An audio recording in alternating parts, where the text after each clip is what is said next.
Aká je hodnota ženy v dnešnej spoločnosti?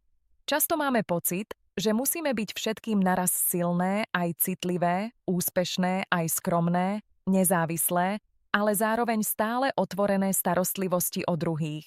No pravda je, že hodnota ženy dnes nespočíva v tom, koľko rolí dokáže uniesť.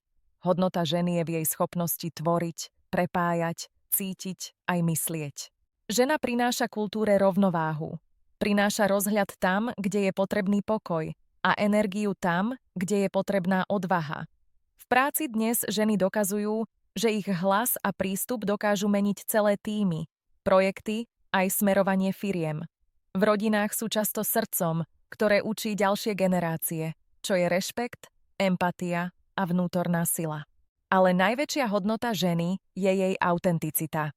To, že môže byť sama sebou bez očakávaní, ktoré jej spoločnosť kedysi pripisovala. Dnes máme priestor definovať svoju hodnotu vlastnými slovami, vlastnými rozhodnutiami a vlastnou cestou. A ak má žena v spoločnosti niečo pripomínať, tak je to fakt, že dôstojnosť a rešpekt nie sú odmenou za výkon, sú prirodzeným právom. Hodnota ženy dnes nie je niečo, čo sa musí dokazovať. Je to niečo, čo si nesie v sebe. A keď to príjme, dokáže meniť nielen svoj život, ale aj svet okolo seba.